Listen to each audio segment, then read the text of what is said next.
All right, for one last time in 2025, welcome into Mississippi State Postgame Live on the Voice of College Football. Andrew Miller here on this Black Friday after the Bulldogs take a loss in the Egg Bowl, 38-19, your final score in Starkville. Mississippi State finishes the season 5-7, 1-7 in SEC play. 3 straight losses in the Egg Bowl for the first time since the early 2000s. 3 straight seasons not going to a bowl game, which I guess that would be the first time since the early 2000s as well. Yeah, rough end of the year. I'm not going to, if you're hoping to see like a giant meltdown, I'm not going to do that on this one. I mean, ultimately at this point, it is what it is. Season is what it is. Yeah, they didn't play well on either side of the ball. Defensively, obviously, that's going to be one of the bigger stories coming out of this. That the defense was just such a nightmare and a train wreck, and Ole Miss really was able to take it to them. I don't want to say start to finish because the second quarter State overall played well, but pretty much a pretty rough game for the defense. Offensively, you get the surprise of the day with Kamario Taylor getting the start. That was something no one was really, I guess, confidently anticipating. I know there had been rumors for the better part of a week that there was going to be a change at quarterback. I just don't think anybody was expecting Levy was not going to at least start Blake Shapen in the game. But no, Kamario Taylor gets the start. Showed some really good things for Mississippi State. Showed the things that make you get excited for the future and can make you wonder why on earth was he not starting before this point. Showed some freshman moments as well. But even with him on the field and some incredible playmaking ability, just could not do enough beyond him. You really struggled to run the football when it was not Kamario. I know that the overall rushing numbers for the day are big. It's pretty much all Kamario Taylor. Pass game was never able to really get there because, look, I think the one thing Kamario does really well in the passing game is taking the shots down the field. You basically got one opportunity in this game, and it was fine throw. It was open. The Ole Miss DB makes a great play to break it up. So you weren't able to get those explosive plays down the field. And other than that, in the passing game, you kind of saw some of the inconsistencies where Kamario, in the short to intermediate pass game, the accuracy is not always there. Not that he was terrible in it by any means. And there were a few passes that probably could have been caught, probably should have been helped out a little bit, but definitely could have been more accurate in that part of the field. You saw the playmaking ability. You saw what you can get excited about with him, but it wasn't enough for this game. And you put up 440 yards of offense, only get 19 points out of it, which was never going to be enough against this Ole Miss team. Competitive for about 3 quarters, and then the Rebels really just put nail in coffin. And look, if you're going to give them credit on something, despite all of the conversation around Kiffin and whether or not he was going to leave, and obviously that was a highlight of the morning, that was a highlight of the broadcast. If there's something you were to give Ole Miss credit for this year, it was, look, the last month of the season, there's been some of these narratives, and they've still come out locked in, ready to go. And I think it was, you questioned if it'd be different in this one, going on the road in the Egg Bowl with the noise getting as loud as it did compared to previously where, okay, now it's very much real that we still don't have an answer on this. But Ole Miss, look, the team still stayed very much locked in. And I'll say at this point for that Ole Miss team, and I have my thoughts on Lane at this point, but whether Lane stays or goes, I'm not thinking that's going to impact how they play in the playoff. I don't think they're a team that can win a national title. Yeah, I don't think they're defensively good enough for that. But I think they're a team that could definitely win games. And whether Lane's coaching them or not, I don't think that matters because, look, I know they were fired up for him today and he was happy today and he's still leading the team. I kind of took today's performance as Ole Miss was just going out and like saying, whatever he does, we're playing for the playoff. And potentially still Atlanta. We'll see what happens tonight in Texas A&M, and then in the Iron Bowl tomorrow. So, yeah, I mean, look, Ole Miss at their best was going to beat Mississippi State. And I don't know if Ole Miss – no, I mean, I would probably say, yeah, Ole Miss was about at their best. I get it. They had that stretch where the offense wasn't doing much, but I think some of that was State stepping up at the right time defensively for a little bit. That was short-lived. It was only like 4 drives. Look, they're the better football team, and they handle business, and it kind of is what it is. But from a Mississippi State perspective, getting blown out at home in a rivalry is never going to go over well. especially not when it's a third straight blowout loss to end the season. And putting that on top of everything else you've had to this point of the year, where you've had so many frustrations, it's just you go into the offseason not particularly confident about the future of this thing. And it's kind of the one thing to bring you excitement is the quarterback and Kamario Taylor. That's the one thing you kind of hang your hat on, is like, we might have a dude at the most important position on the field for the next couple of years. And can you do something with that? And look, I'll be honest, I think him and Levy's offense, if you get the version of Levy's offense or anything close to the version of Levy's offense that we were expecting to have seen at this point that we still have not seen, you could be talking about a guy who puts up some crazy, crazy numbers. So it's can you finally get the pieces around him to make it work? Defensively, though, they got a long, long way to go. And look, I know, I guess it might have still been after Missouri. I still defended Hutzler a little bit because I do think a lot of it's personnel related. And I'm not trying to overreact to the Egg Bowl loss, but I think big picture, I mean, it's going to be hard to bring him back. And Will in the comments, Hutzler's got to go, point blank, period. I mean, it's going to be really hard to justify. And it's one of those things where you never want it to work this way, but you kind of wonder what type of financial backing and commitments are you going to get in the NIL space if you choose to bring Coleman Hutzler back. David Turner has got to go. I mean, that's a change that I think just has to happen at this point. Defensive line, you relied on a lot of new faces, a lot of returning players on defensive line. You had several new faces make an impact, but you've got guys who've been in the program now multiple years, and none of them have gotten to a point of being consistent game wreckers. Trevion Williams is a guy who can make an occasional decent play a game.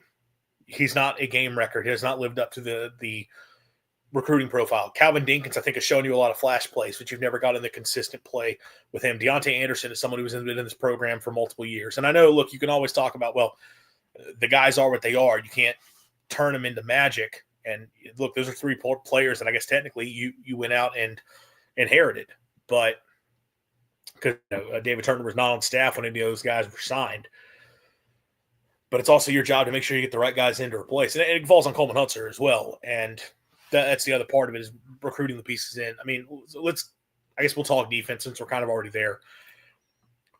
Coming into this game, all of the conversation for the MSU defense was about how on earth are they going to handle Kawan Lacey, this guy who's been putting up huge games, having huge numbers. You're coming off giving up 300 yards rushing to Ahmad Hardy, and everyone was just sort of assuming State's going to get lit up on the ground. And look, obviously I acknowledge there was a chance for that, but I actually felt better about State's chances of defending the run in this game than they had previously, because what I talked about is the way Ole Miss runs the football is not the same as the way that Georgia, Missouri, even Arkansas run the football. Those are pro-style rushing attacks. They are leaning, it's offensive line, it's outside zone. It's more about the bodies up front paving the way and be out physicaling your opponent than it is using spread tactics. Whereas this Ole Miss team in the run game, it's kind of classic spread stuff. It's a lot of inside zone RPO game where we are using the spread spacing and the threat of the passing game to create light boxes to run the football into. And we'll have our quick throws off of that. Maybe we'll have a quarterback read off of that. But we're basically just running it up the gut on inside zone a lot.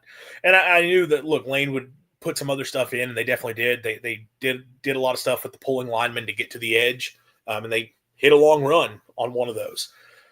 But what I talked about is State defensively is much better equipped for handling that style of a run game than they are dealing with a true run game built on physicality. Because the Ole Miss offensive line is not great. It's an average unit. They're not bad, but it's not a group that's just going to maul you around. A lot of their success in the run game, again, it is the spacing and the RPO threat. And it's also Kawan Lacey's a really talented player. That's kind of one of the big differences from last year compared to going back to the guy that they now hate in Quinshon Judkins. Ole Miss has never had a dominant offensive line under Kiffin, but they've previously had much better backs and guys who could go and make those plays. And then, last year you didn't have that guy, or they might have had that guy in Ulysses Bentley, but of course he, for whatever reason, didn't get on the field. I know there's a bunch of rumors about why. This year they kind of got back to having a guy that was a playmaker in the backfield who could really carry the load himself and make stuff happen when it's not there. His ability to break tackles and his ability to make guys miss in open space. Very, very talented player. That said, though, and this is what I was getting at, everybody, you see the 3 down front and you lose in 5 guys in the box and you lose your minds. Well, you can play that style of defense, though, and successfully defend the run when you're talking about dealing with these spread run games. Because when all they're doing is based off spacing, what you do is you're basically just clogging up the interior lanes with your 3 down linemen, and then you're forcing the running back to have to bounce it outside, and that's where your linebackers or safeties are coming down to go and make a play. And what this allows you to do is keep more guys back in coverage, because this is the thing with Ole Miss is it's a deep receiving room. They got a lot of good pass catchers between the wide receivers and the tight ends. And Trinidad is pretty good as a distributor. It's not like he locks onto one receiver and that's where I have to get to. He can find his options and pick and choose his best mismatch or matchup and get the ball there on time, accurately get the ball out quickly. Ole Miss, and I know I'm going back to the leading into the game. The one thing that's kind of a weakness on that offense is red zone. They do not always convert when the field constricts. And that's kind of a typical spread offense thing where if your run game is built on spacing and RPOs as opposed to physicality, you may not convert down in the red zone, especially when the spacing is not there for the passing game either. So I said, look, State, you cannot give up the big play. You cannot let them hit the big plays downfield. You have to trust that you can get stops in the red zone. I am okay giving up yards on the ground if you are not letting them hit big runs consistently. If you're not getting gashed, if you're limiting them to minimal gains, force them to have to run a bunch of plays to get it down to the red zone, get your stops there, hold them to field goals. That's how you have a chance in this game.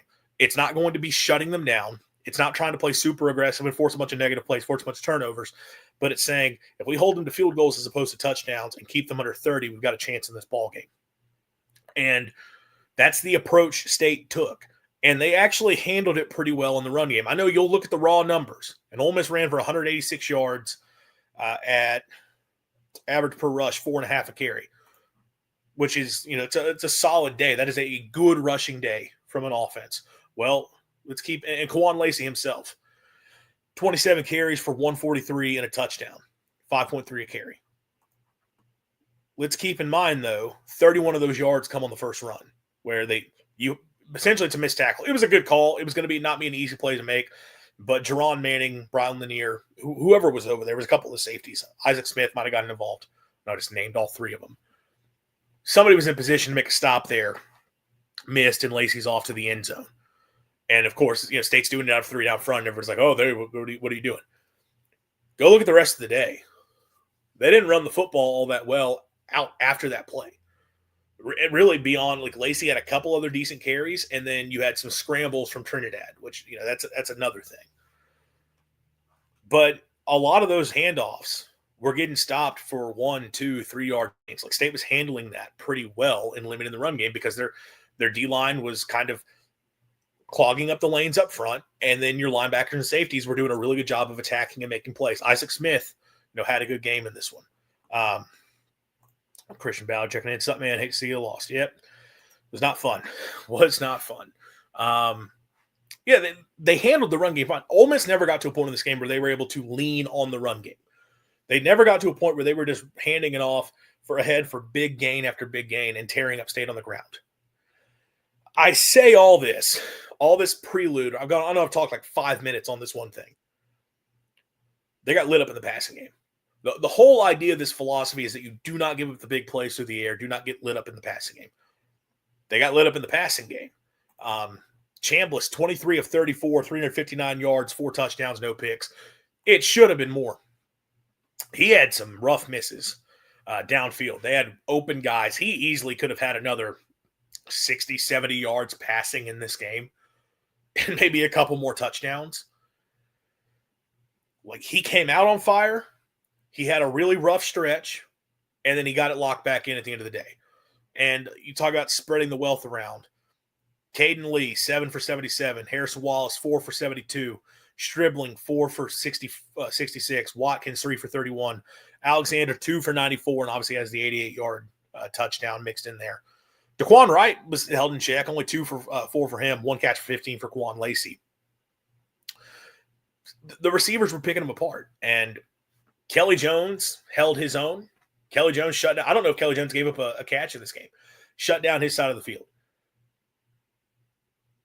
Every other Ole Miss receiver was fair game throughout this because every other state DB was not holding up their own. They got burnt on a bunch of quick outs to the slot receivers and a couple of guys just open over the middle of the field.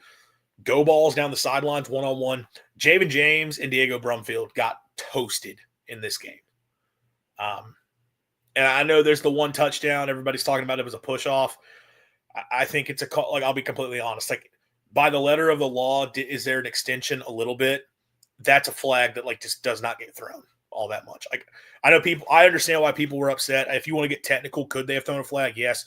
That's one the officials tend to eat every single time. Like, that's not a flag that gets thrown.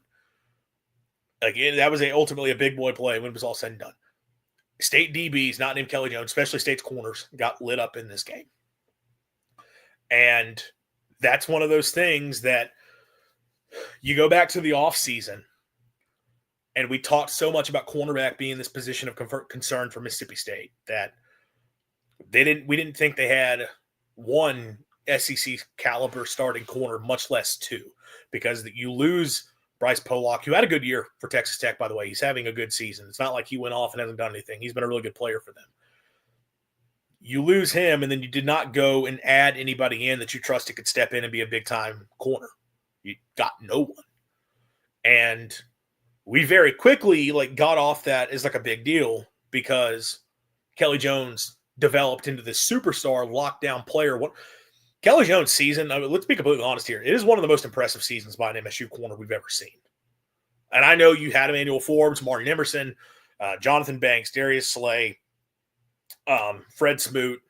I totally understand all that. Walt Harris. A guy being so shut down that they just do not ever throw his way is pretty remarkable. And you get that, and you see him lock down Jordan Tyson and just all the big-time plays he makes. And you're like, we kind of forget, well, we just say MSU's got a good secondary, especially because you got safeties who go out and make good plays. Well, I think the reality is, one, a lot of these teams don't have a deep enough arsenal of pass catchers to really make you pay. Two, a lot of teams just ran it on Mississippi State a bunch. That's part of it as well. A lot of these teams are just going to run the football against Mississippi State because they felt they could run the football against State. But in the few games State has faced against teams that have a deep receiving core, and Ole Miss is one of them, they've gotten lit up through the air. And you saw it bad in this game. Ole Miss found that matchup, and they took advantage all day long. And here's the thing that was frustrating is you're doing this while playing from a light box, keeping guys back in coverage, and it didn't matter. And look, to be fair, if some of that is the threat of the run, there was a Dusty Dvorak, he highlighted on the long touchdown how much of an impact Quan Lacey makes on that, because if you are going to play with the three down front, that means you're hinging on your safeties being the guys to come up and stop the run.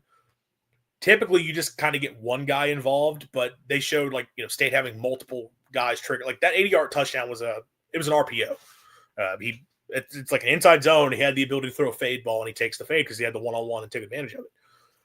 You're supposed to be able to get a safety out over top of that because you've got enough DBs, you've got enough coverage players. You're supposed to be able to go and get a guy out over top and not give that up.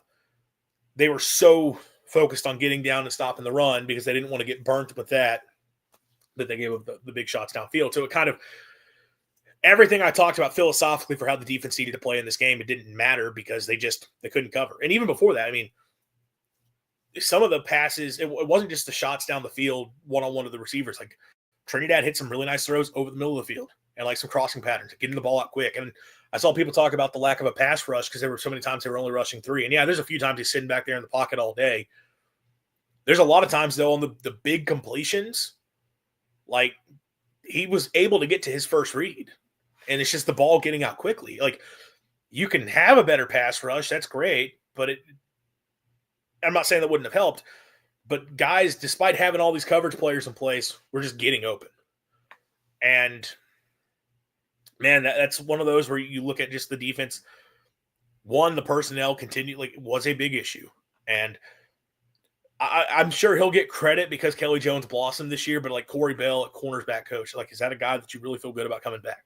Like, how much was – I'm not trying to sell him short because Kelly Jones putting it all together does matter and is impressive, but how much of that is just a super physical, talented freak, an athletic freak? It just kind of clicked for him after being on a college campus for 2 years. And then he put it all together versus he got really coached up. Because you have no one else in that cornerback room that has played dominant all year. Diego Brumfield had his moments. Javen James had his moments. But against good receivers, they've gotten handled. So, the defensive staff, like, again, Huxler, from what he did philosophically, I kind of agreed with for the most part, but they still give up too many one-on-ones to the receivers on the outside. Like, when you're playing this style, and yes, outside receivers are always tough to handle no matter what the coverage is. Those guys your corners tend to be on an island to an extent, but you're hoping you can get a corner over them. If you play more of a cover two or say a safety over them, like if you're playing more of a cover two type look, you can get a safety over top of those guys and not leave them one-on-one. They didn't really ever fix that. And then the other side of it is like quarterback spy stuff. Like there was a couple times they just weren't spying Chambliss at all. And then there are times they are spying him and they've got a linebacker that is just not that athletic over him. Like that's something Arnett used to do that used to drive me insane is he would take defensive linemen and like you got Nathan Pickering trying to spy Jaden Daniels, which was one of the stupidest things I've ever seen done. If this wasn't that extreme, you're at least using a linebacker, but like why would I not want Isaac Smith? Like a guy who is good at making tackles in space, a guy who's good at like running down a ball carrier. I know he's gotten better as a coverage player. And I'm talking about, not taking guys out of the secondary, but I feel like that's a great role for Isaac Smith is keeping him close to the line of scrimmage and hunting the quarterback. I don't know if he was a spy once. He might have been. But it didn't look like he was involved in that role much at all. So, and Chambliss was able to burn you a couple times with his legs. Stuff like that, I just look at it.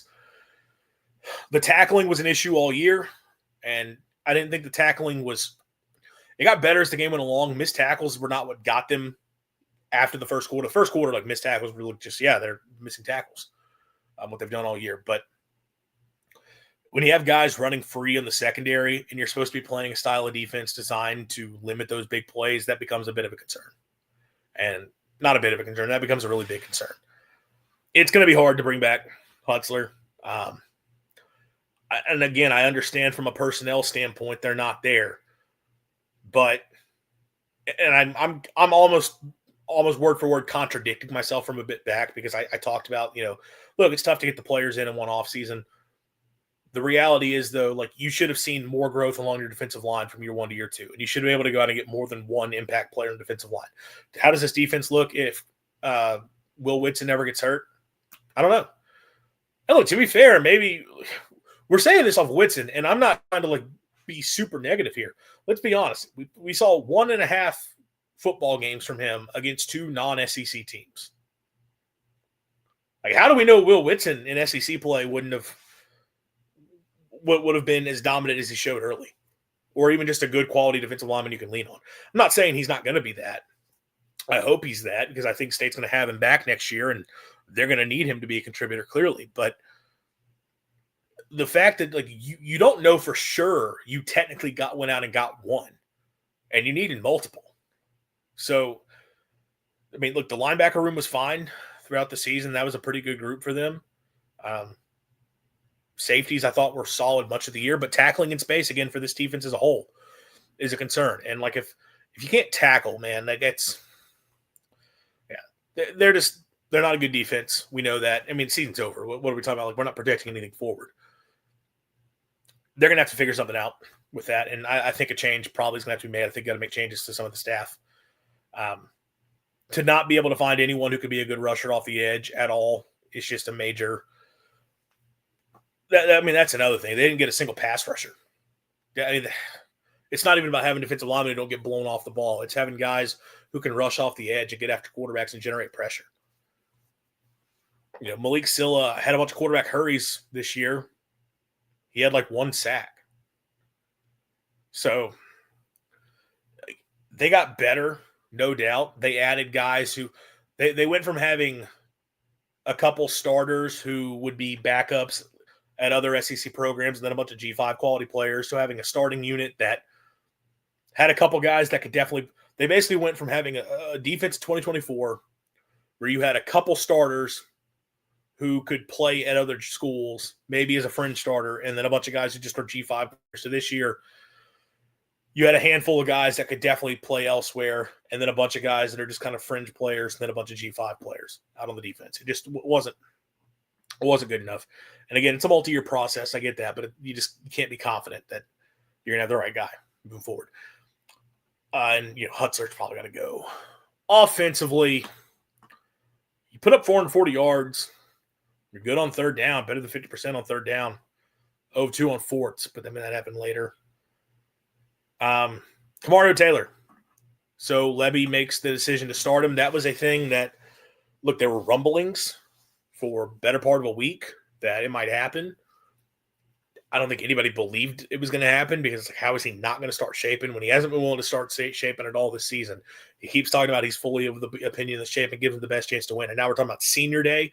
And he's not going to start Shapen. And he didn't. Shapen did not go through senior day festivities, which is interesting. And Levy did give a comment that made it sound like, because Levy was asked about post game, and he said it was a really tough decision, but he just, after the Missouri game, really felt like we had to do something to change it up. And he talked about the protection. It's the thing fans have said. The protection issues up front. Can we get somebody back there who can make something happen when otherwise wouldn't? The thing that fans have been screaming for multiple months now. Like, yeah, the O-line might suck. That may be the root cause of the problem. But if you have a quarterback who's just a lame duck back there, look, you need to have a guy who can step in and can make a play and turn, or at least avoid a negative play, even if you don't create anything out of it. And he said that was a big decision. He felt Kamario was ready to turn it over, and it was a tough call for Blake. He said, I hate that it ended that way for Blake. I wonder if they just didn't go through senior day for him just to not make it awkward and just kind of, hey, we're moving forward. We're not going to trot you out here, make you go through senior day, and then not play you. I wonder if that's it.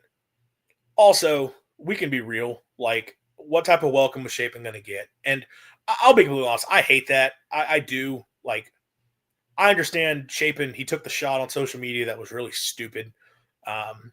And look, guys are getting money. Guys get paid now. So I'm not sitting here saying players can't get criticized. Fans can have their opinions on players. But, like, it does suck that, like, hey, the guy's come and, like, has busted his tail. I'm not saying Shapen hasn't played hard for 2 years and has dealt with the injuries. And all the while, the fan base has kind of largely hated him. Like, that sucks. And I'm not blaming state fans, by the way. This is not me saying, like, y'all should love on Shapen. It is what it is. I'm not saying people are in the wrong for having their opinions, and he brought some of it on himself for sure.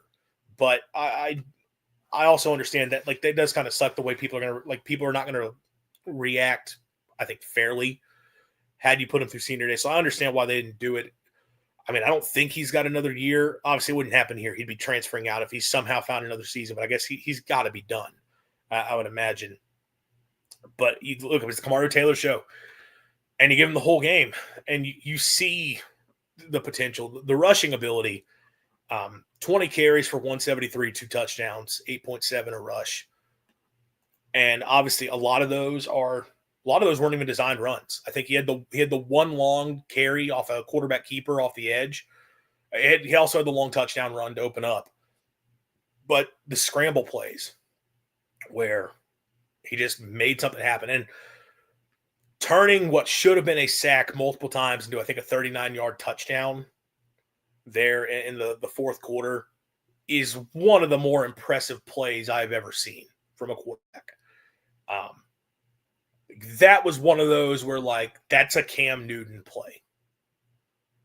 And, like, the way he moves in the open field is kind of like, I mean, it's Lamar Jackson-esque in terms of like being able to make defenders miss and then the speed with which he runs. But he does things physically in the run game, but I'm going to be honest. I don't think I've seen from a state quarterback. And like, yeah, I watched like every one of Nick Fitzgerald's starts. That's actually not true. I missed a couple, but and Nick was previously, and we're talking modern era. I can't go back. I never watched John Bond, right? I never watched Rocky Felker. So those guys that were running the option, I can't tell you how they ran and what they looked like.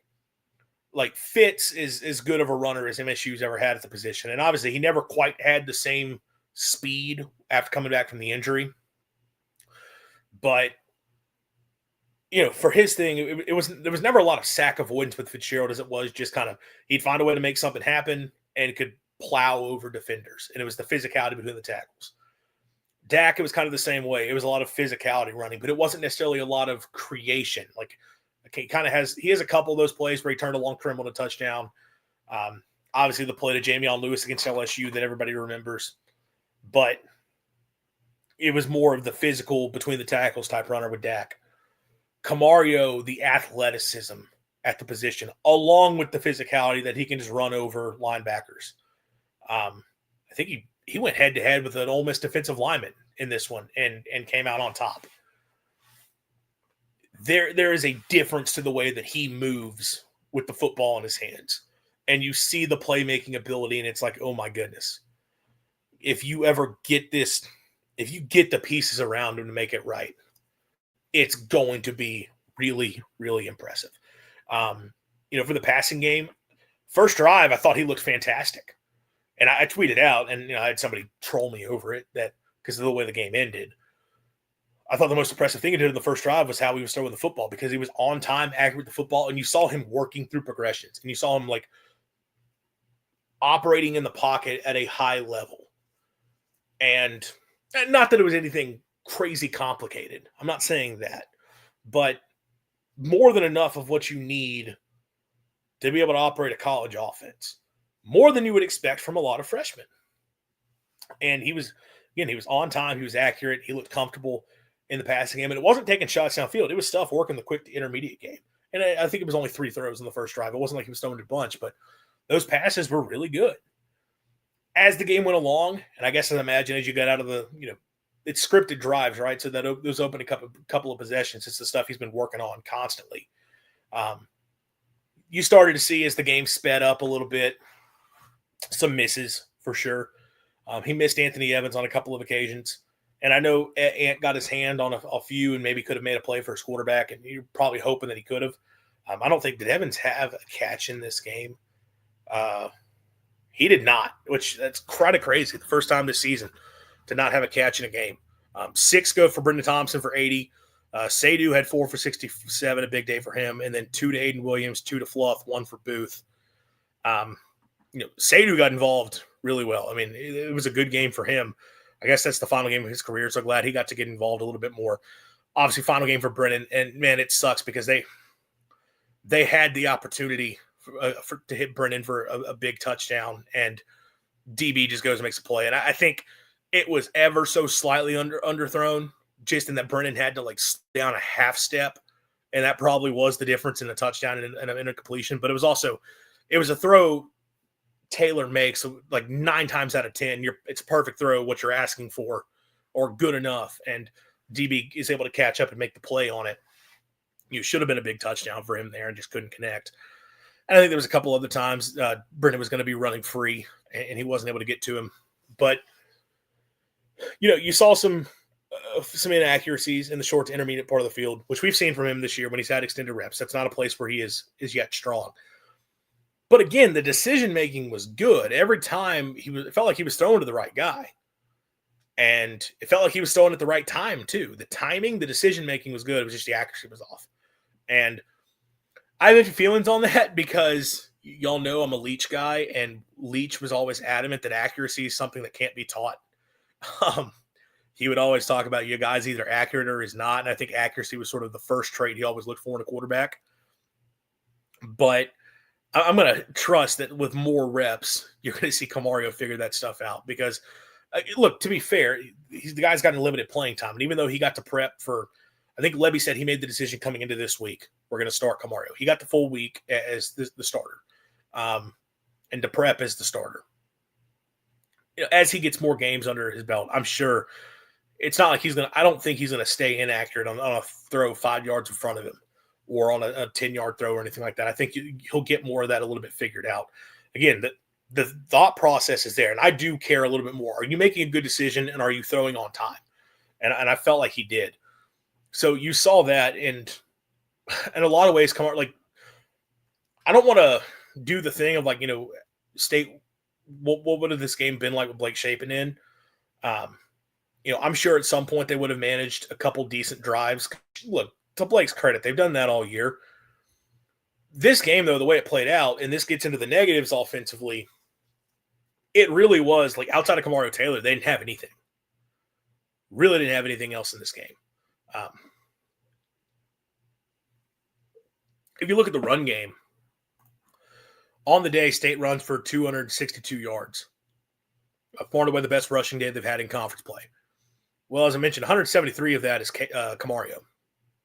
Bothwell was 17 carries for 80 yards, 4.7 a carry, 2 for 8 for Gaden, 3 for 6 for Booth. So even after Booth got in at halftime, just didn't get involved much. Well, Bothwell, 17 for 80, 4.7. All right, that's not great, but it sounds okay. He has the 43-yard run. If you take it out, it's 16 carries for 37 yards. That's not good at all. And obviously, Gaden and Booth didn't give you anything when they got the football. State was not able to hand the football off to its running backs and run the ball effectively at all in this game. If it was not Kamario Taylor keeping the football, they were not able to run the ball. And that's one of those things where, it's been the issue all year. The offensive line did not do a good job blocking. Did not do a good job blocking in this game. And if a defense knows the only real threat is the quarterback's legs, and this is not me saying he shouldn't be. Obviously, it was the right decision to go with Kamario that fixes the run game, all of that. Or I guess it doesn't fix the run game fully. But the point I'm getting at is you can just say, okay, well, don't let him be the ball carrier. Like if they're going to run read plays, like just force a quarterback keep, we'll trust her to blow up the play for the running back. And they did that. And State's backs just couldn't get anything going. That's been a problem for several weeks now. And again, even having Kamario in the game doesn't fit. And look, there were times they were running it straight ahead with Kamario and didn't get anything with it. Because even if you get the extra number with the quarterback in the run game, if your O-line's getting blown up, what does it matter? The O-line having the issues that it did were a big thing. And I do have I'll try to remember, I got a big picture point on that. Again, the offense, it was running it with Kamario. Well, as I mentioned early on, like Ole Miss took away the deep shots down the field. Like State didn't get opportunities to push the ball downfield. The long completion of the day was 29 yards to Sadu. He had a 29-yard catch. Brennan had an 18-yard catch, and then 7-9-7 for the other guys. So you weren't hitting these explosive throws down the field. And because of that, like the offense, because of that, like all you can do in the passing game is short to intermediate stuff. Well, that's where Kamario is not in a strong suit. So really the offense was Kamario Taylor running the football. And look, he's talented enough to make a few things happen. He got you points on the board by doing that. But that's kind of where, having Kamario in doesn't suddenly fix everything. This offense had problems this year. And this is the big picture thing I wanted to talk about with the offense. I think at the end of the day, what became the issue for this team, and I know like it's ultimately offensive line was not good, right? But if it's big picture, I think Lebby had a vision for what this offense was going to be able to be based on the players that they brought in. And they just were never able to make that style of play happen. We remember going back into the offseason, a lot of the conversation was that Mississippi State was going to be this run-heavy, run-first team. Because they go out and they get the big bodies on the offensive line. They go out and add a physical runner in Fluff Bothwell. They add the tight ends who can help blocking game. And everyone was like, yeah, State's going to be a run-the-damn-football team. That's going to be the mentality that they go with. And I pushed back on that some just because I can't help but be the well-actually guy. It's a fault of mine. And I had to get into the technicality. It's like, I don't think Lebby's going to run the football just for the sake of running the football and that we're talking about old school 3 yards in a cloud of dust. But what I I do think, though, is that this is an offense that thrives on run-pass conflict. And what Levy saw a season ago was that when State was in situations, going back in 2024, where it made sense to be able to run the football, they couldn't consistently do it. The run game got better as the year went along, but truthfully, State never reached a point in 2024 where they could punish teams with the run game and it be something that the defense was really worried about. Like, defenses knew they couldn't let you throw over the top to Kelly Akari, Mario Craver, Kevin Coleman. We couldn't give up that because those are going to be quick scores. But we're also not that worried about them being able to break off a bunch of long runs. And it got better as the year went along. Devon Booth, Johnny Daniels had some nice moments, but the run game never got to a great point to where it was something State could really lean on. Also, in short yardage, they were terrible. They could not get pushed ahead in short yardage. So I think Levy looked at this team and said, we have got to be able, if a team's going to play us with a light box, a team's going to sit back with two high safeties, be able to plunge ahead and really hurt teams on the ground. Now, as I talked about at the start of this, when it comes to the defense, there are ways you can defend the run that way. And you've seen teams employ that against Mississippi State. It's the way you should play them. But ultimately, if you do have an offensive line that can mash and you do have studs at running back and you got tight ends who can be physical blockers, you can find ways to get the ground game going. And I think Levy's philosophy was if they give us a spot to run the football, we've got to do it and make them pay. And it's got to be we do this well enough that it gets them out of it. We get short yardage. We're able to plunge ahead in the run game. So you add the pieces to strengthen that up. And I think you look at the receivers they brought in, and it also played into that mentality because Thompson and Evans, what are their skill sets? It's run after catch and then deep ball down the field because they're smaller guys, but they're speed and space type guys, and they're vertical threats. We can throw a quick screen and you can turn it into a big play. You can win one-on-one downfield. We can hit you on a deep shot.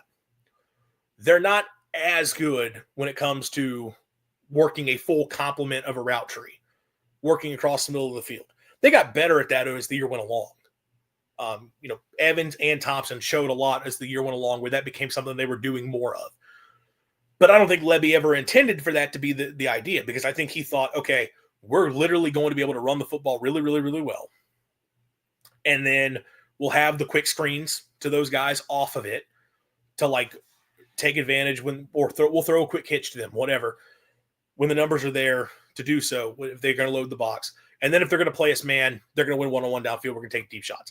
Honestly, I think Levy was trying to get back to this is old school Baylor at the peak of it. That's how those Baylor teams were constructed. Those receivers were not doing anything other than running screens, hitches, and go balls or, verticals. That's all they were doing. But that's all they had to do because they could really tear you up on the ground because they had big, strong offensive lines. They had tight ends who, I know State's got Seydu, who's a threat in the receiving game. You look at those old Baylor tight ends, they basically had pseudo offensive linemen lining up.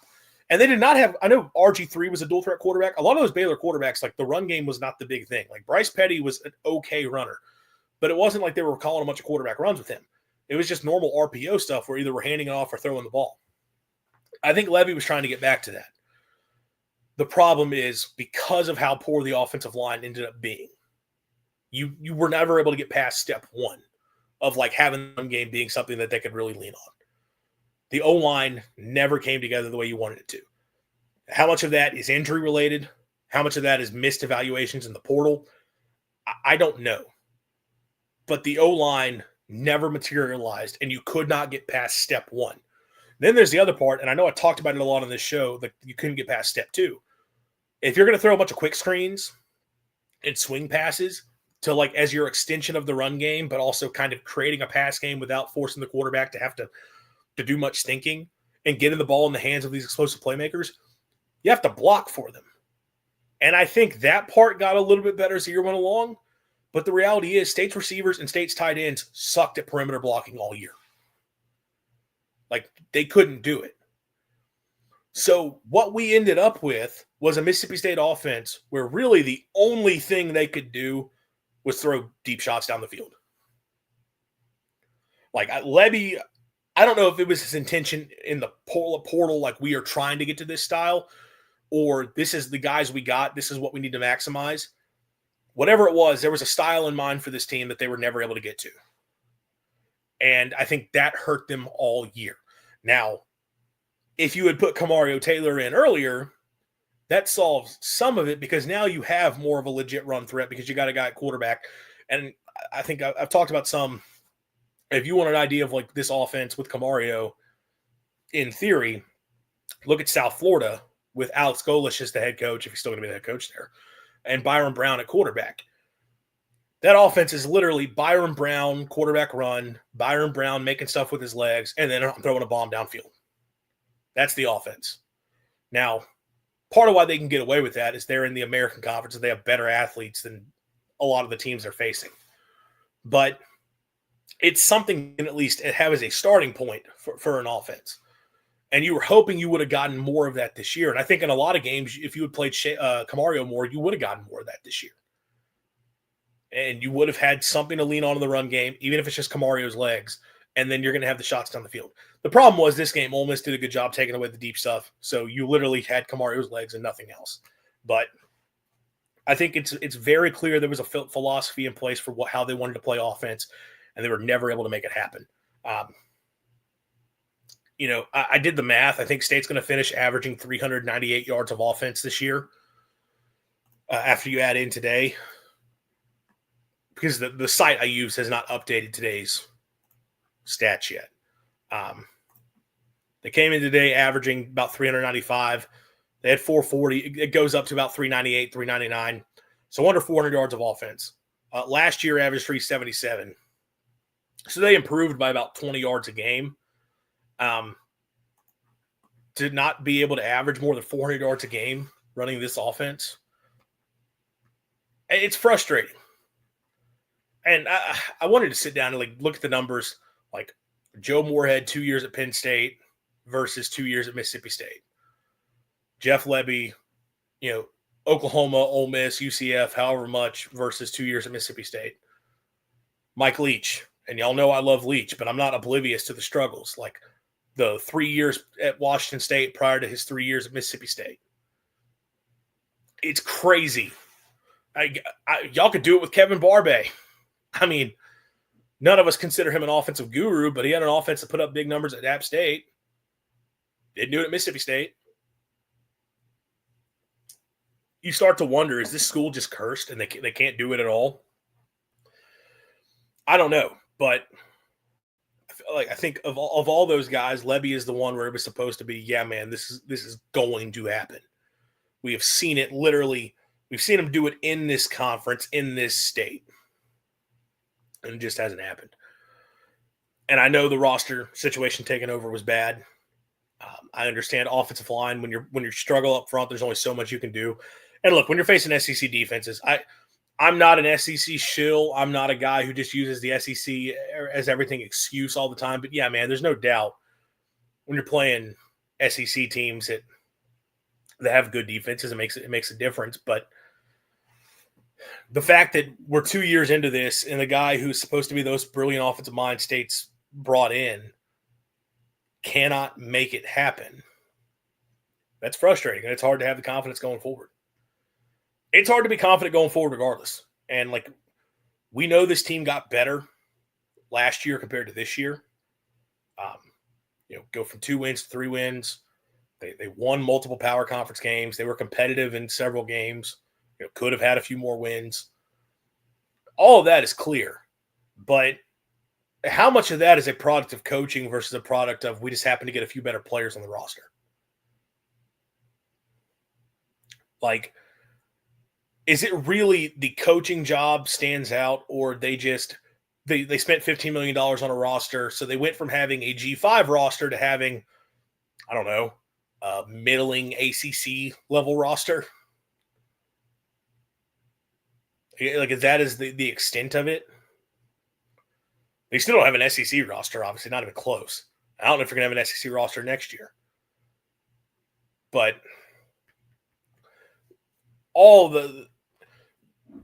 this loss in and of itself is not – I know it feels worse because of Ole Miss, obviously.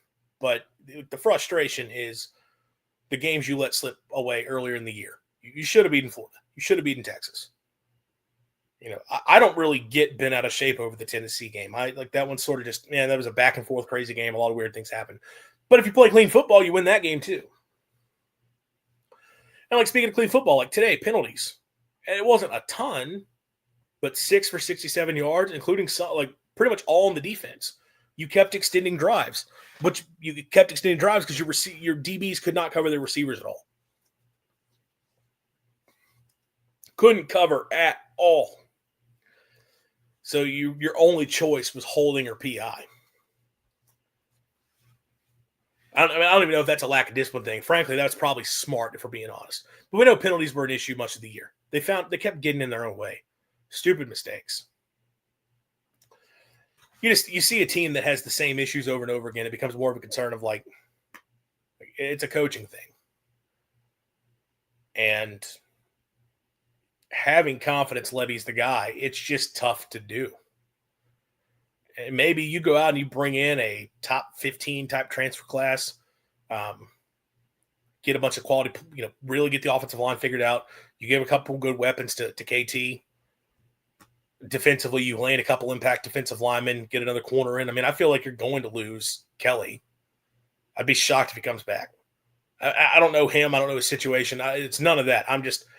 You got a grade to be a first-round cornerback. I think you're going to take it. So that's a huge, huge loss of the defense. And then the guys you're losing at the safety room, which I know I talked about the issues, but overall, like Jerron Manning did have a pretty solid year for you. Brian Lanier had a better year than we were expecting coming in. You like the linebacker room next year. That's kind of it. I don't know, man. There's a lot of questions. A lot of questions for this team. It's hard to be optimistic about Mississippi State football. The one bright spot is you think you've got the guy at quarterback. Can that be enough to save everything else next year? You're going to have to make staff changes. I think Hutzler at this point, it is what it is. You got to make a move. See if you can get somebody in here who has shown they can do the job at a high level. And especially, you want to talk the other part to that, talking about the talent side of it. Like Hutzler's reputation is as a recruiter, but at the end of the day, as much as guys are going to go where they're going to get money, guys also want to go to a coach where they trust that they're going to be put in a position to succeed. And they're going to trust that they're going to go out and have a good year. Like, how many defenders in the portal that are high level are looking at Coleman Hutzler and saying, that's the guy I want to go play for? Like, I think getting a name at DC probably does matter. I think you need a new D-line coach. You probably need a new corners coach. O-line, I don't think Loadholt's going to be gone. And Loadholt is a guy I'm willing to give another year to. And I know that sounds crazy for as much as that unit looked rough this year. But I do know he did a good job at Colorado improving that group. And like as a recruiter, there has been more waves made there. But and I'm also willing to grant that group got so banged up, and with cohesion mattering so much on the offensive line, I understand why it didn't get better as the year went along. Because it was hard for them to get any sort of momentum. You got a lot that's got to get fixed. Straight non-bowl seasons, 3 straight years without the egg. And I mean, that's where all ended. I mean, the Ole Miss of it all. I know we don't want to stay on that, but I think this was your opportunity if you wanted to end the reign of terror that's been plaguing Mississippi State for the past 6 years. Today was it. Unless something's broken here within the past hours I've been doing this, and I haven't been checking. Like, Lane's staying. I don't think he's leaving. I know he still would not give a straight answer in the post game, and wanted to talk about praying it over and all that, and leaning on veteran coaches. And I'm not gonna mock that, but I mean, I think I'd be surprised if he doesn't he almost sounded like a guy who's ready to leave. But I don't think he's walking away from this team. I don't think he's walking away from a team that won 11-1 and is going to the playoff. I don't see it happening. So he's going to be there another year. And it's going to be all the momentum with them for another year. And I know that they would say that even if Lane left because of the Grove Collective and all the success, that they would still be set up if you had won this game, Lane was going. I don't think it's a question. I think if Mississippi State won this football game, Lane is gone. He's announced as head coach at LSU tomorrow, if it doesn't break tonight. But and then you're talking about we're going to the bowl game. We got the momentum. We're coming off winning the Egg Bowl. Ole Miss is scrambling, having to find a new coach. John Summerall might be going to Florida. Alex Golesh might be going to Arkansas. Where on earth is Ole Miss going to go for a coach? Are they going to have to promote Pete Golding? Like, you felt like you could have grabbed some momentum there. I think it's over. Lane is such a diva. Yes, he is. And I voiced my opinion on that. I did delete that tweet. I don't care about Ole Miss fans in my mentions. Like, getting called fat by a bunch of Ole Miss burners with 15 followers is nothing new for me. Like, okay. But I guess calling him a narcissistic moron in all caps was a little unfair. So I felt like, probably should delete that. That's not a great look on my part saying that. But that was a stupid statement from Lane, doing the whining about all that when his team starts it. And also, their athletic director's on the field. Like, it's not like Selman was out there hunting down Lane trying to swing a punch. Like, Selman was out there trying to get players back on the field. And Lane goes up to Selman. And, okay, man. Like, the dude he makes it so people do this whole thing like, I can't hate Lane. He's too funny. He's too good contact. You can hate Lane. It's really easy to hate Lane. Really, really easy to hate Lane, but whatever. Yeah. Not a fun football season. Thought it was going to be a whole lot more fun after week 2, but can't get excited. And we can't get excited for basketball. I mean, Will asked me what's a hoops prediction. I don't know. I'll be honest. I haven't looked at – I know SMU, I think they're undefeated. Or maybe they took one loss. I think they beat some quality teams. So that's not probably going to go well for State. We'll see. I mean, the fact that they needed a 13-point comeback, overtime, and a buzzer beater to beat New Orleans, that's not great. Although, I guess if we want to spin it out, I mean, Mississippi State beat New Orleans, who beat TCU, who beat Florida. So, transitive property, MSU basketball. Clearly, they're better than Florida basketball, who's number 10 in the country right now. That's how that works, of course. Yeah, MSU hoops has a lot to figure out. I'll be honest, I don't know the thing about talking basketball on this show because technically it's a football show. It's a football channel. So I got to figure out what that means for content over the next couple months, which, to be fair, if MSU basketball ends up sucking, I mean, I'm going to be watching the games and be miserable during all of them, but I'm not going to sit here and talk about them the same way. So I don't know. I'll find out if Hoops Talk is something we can do here because, I mean, it's the voice of college football.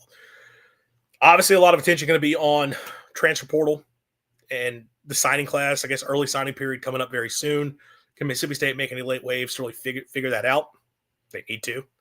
Who are going to be the top targets in the portal? Who are the guys State's able to make a run at? That's going to be the conversation. What type of players do they need to go after? Do they lose anybody? Coaching changes, all that stuff. I mean, we are still going to have plenty to talk about with MSU football over the next month or so because this is just now heating up into the offseason. And it's going to be another important offseason for Mississippi State and Jeff Levy. Got a lot of things that they got to get fixed. If they're going to – this time next year, if we don't want to be talking about who's the next head coach of Mississippi State, Levy's got a lot he's got to get fixed. So should be a lot of stuff on the channel in the coming months, I guess. Rebrand to the Voice of College Sports because I find your sports insight refreshing after looking at the Twitter cesspool. Well, appreciate that, but it's not my channel, so I can't really. It's not my network. I don't get to make the call on that, but I'll see how that all works. I'm still new to Voice of College Football, but yeah, we'll have plenty of content here. So make sure you are subscribed to the channel. I turn that notification bell on so you do know when we do go live, and you guys can keep up with everything we're talking about here. Mississippi State, the Voice of College Football. Also, if you could subscribe to SEC on the Voice of College Football, you can also find me there. For now, on Wednesday nights, we may be changing up how we do that show going forward with the SEC Primetime Live show. Just the number of hosts, how we're going to split that up. But for now, Wednesday night, 7 p.m. Central Time on SEC Primetime Live, talking all things SEC football.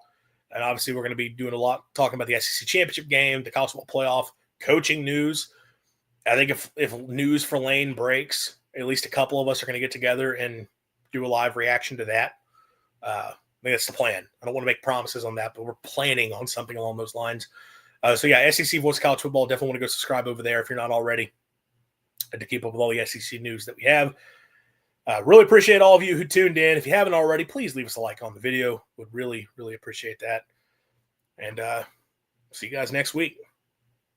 As always, swing your sword, and sadly, Hail State. College football is even more exciting when you've got some action on the line, and the games are even better when you're cashing in. And the Voice of College Football is the place to be to get the greatest value. Start with my picks. 75% against the money line, 58% against the spread, and I've got a 40-plus year track record. 11-0 in the college football playoff for me last year against the money line, 8-3 against the spread. And I'm just the warm-up act. Steve Merrill of Wager Talk is our ace in the hole, show stopper. 7 years with the Voice of College Football, over 30 years in the industry. Steve gives us analysis on all the big games, but you can't miss Steve's weekly under-the-radar pick. 28-12 against the spread the last 3 years. You also get picks from some of our top analysts here at the Voice of College Football, including Corey Bratta, Matt Zemek, and Steve Dace. Check out those numbers. Become a YouTube or Patreon member for just $99 per month. Go to the main channel on YouTube, click join, and then select the betting tier. Do the same thing on Patreon. Make 2025 a winner now.